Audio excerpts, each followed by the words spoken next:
After scandium in the sixth octave and arsenic in the seventh octave, 5 separate efforts are needed to produce cobalt. Carbon is still tremendously strong of body in its cobalt stage, but cobalt is not a true sphere, nor is its wave field a true cube. For this reason, cobalt is metallic, and so are the carbon prototypes in the rhodium and lutetium octaves. Naturally, such isotopes as cerium, thorium, tungsten, and many others also show their direct relationship to hydrogen in many ways, such as inflammability. Carbon itself gives much evidence of its identity with hydrogen. Every chemist knows that carbon is the basis of all organic and inorganic matter, and that hydrocarbon compounds are more numerous in nature than any other combinations. Flesh leaves a residue of carbon when acted upon by acids. Carbon is the basis of all vegetable growth as well as animal, as evidenced in the earth's coal deposits and the charcoal of burnt wood. Likewise, hydrocarbons will not react to acids or alkalis because acids and alkalis are voided in the elements when they find a perfect balance of gravity in the true cube wave field. Carbon is the only element which completely measures up to that requirement. Hydrogen so nearly measures up to it that it is immunized from reaction by acids or alkalis when in combination with carbon. These facts are cited in order that the metallurgist and chemist will base their thinking upon the growth-decay or life-death principle of matter, rather than on the ideal of many separate substances. By dividing the entire 9-octave cycle into its 2 opposite half cycles, one half being generoactive and the other half being equally radioactive, a comprehensive base for transmutation will replace the present concept of dislodging electrons or adding to them to transmute one into another. The age of transmutation will come only through the transformation of man, and man's transformation can come only by the renewing of his mind through new knowing.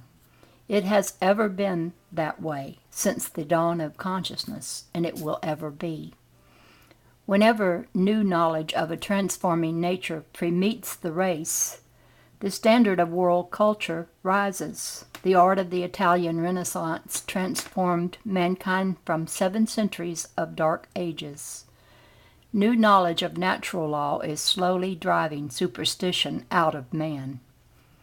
Spiritual knowledge has transformed mankind step by step from his jungle age. Scientific revelations have also transformed man step by step, since early thinkers rediscovered that the earth was round after having forgotten it for over 10 centuries. Man thinks differently at each transformation from new knowing, whether religious, philosophical, scientific, or artistic. Another kind of man emerges from new standards of thinking. Industry's power-creating processes are still primitive. Primate man discovered the flame. He began to use it by burning large quantities of the stored-up gravity of Earth's resources as a large percentage of fuel to obtain a small amount of heat. Later he learned how to use the heat for power, but he still used a large amount of fuel to obtain a small amount of radiation for his power. Industry now has giant furnaces burning vast quantities of fuel for a small amount of radiation, which it can use, and a vast wastage which it cannot use. The fuel it is using is dug from the ground with hard labor, transported with great effort and shoveled into furnaces by the sweat of man's brow. Man is beginning to use the gravity of Niagaras and flowing rivers for electric power, which he wasted in radiation instead of multiplying its gravity, as nature multiplies it in this curved radial universe. These vast power-wasting furnaces, which seem so impressively suggestive of great progress, are but the multiplied flame of primate man. They have glorified man's primacy, but they have not lifted him out of it. There is still the needless waste of earth's resources, still the burden of it in the sweat of heavy labor, still the treadmill of it which is the root cause of present-day mass revolt. What is the answer?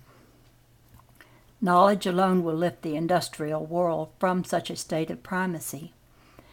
These vast, unclean, smoky furnaces and treadmill worker slum towns will disappear when science transforms industrial power usage by manufacturing gravity for power usage, the way nature manufactures it in her spherical gravity-making machines.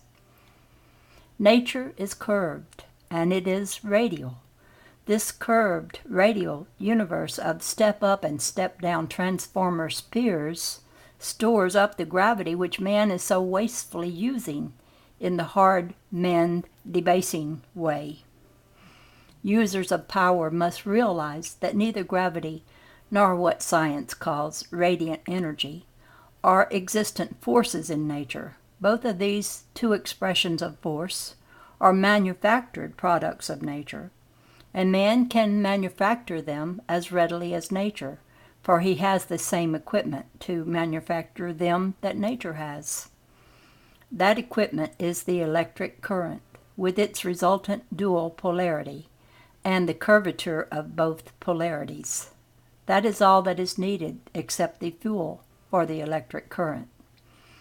This has been the only stumbling block to unlimited power expression. Even now, the use of gravity pressures in the falling waters of the Columbian River are causing brownouts because of the lowering river and excessive drains of industry. Free hydrogen would end such troubles forever. It could be so simple and easily obtainable in unlimited quantities that every man, whether farmer or blacksmith or factory owner, could make it as he needs it for heat or for power, with patents only upon the machines but not upon the fuel. New knowledge of nature's manner of multiplying both general activity and radioactivity will make a new civilization, for it will uplift man to the higher status needed for a new civilization. The secret of man's power. Knowledge of polarity control and the dual curvature of this radial universe, of multiplying and dividing radial pressures, is the secret of man's new power. Science has not used this power for industry because it has been unknown.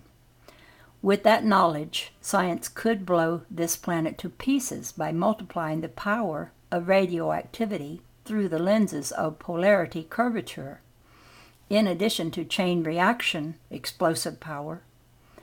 The power within any mass can be used against itself, just as a man can, and does, use his own great power against himself. Through this knowledge, man could electrocute or incinerate marching armies to the last man, or destroy approaching planes or ships as far away as they could be detected by radar. Entire nations could insulate their people from any enemy from without. By the time that becomes possible, however, there will be no enemy from without, for the thing which makes man the enemy of other men is greed for material wealth and fear of bodily insecurity. Both greed and fear will disappear from the face of the earth, when man need no longer have to kill other men to obtain all of his material needs for personal aggrandizement, or bodily security, for material abundance will not be dependent upon matter. A new power of man will be his ability to project gravity in the shape of a high potential focused from a point to a distant focal point, instead of projecting radiation only as he now does. An outward explosion from dynamite, for example, is radiative. It is effective for but a limited distance from the source of the explosion. An inward explosion is gravitative and is effective wherever projected. Its tremendous power could melt the stone of a mountain for needed metals or destroy an enemy during the interval of time needed to teach mankind the futility of enmity. That is what I mean by the transformation of man through new knowledge. New conditions arise from new knowledge, and man must conform to new conditions. He cannot help doing so. Man's nature is essentially good. The evil in man springs from fear for the safety and security of his body, and from greed for the satisfaction of bodily desires. Remove these, and man will naturally respond to the good in him, for all men seek the peace, happiness, and security which only a balanced system of human relations will give to him. New power for science. Man's transformation by science will take much time, but it can begin now. A beginning is a reversal of direction. To reverse the direction of the downward plunge is to begin to climb into the heights. The first step for science is to insulate its counties from attack by other counties, and thus save the lifeblood of its nations, and return destroying armies to useful pursuits.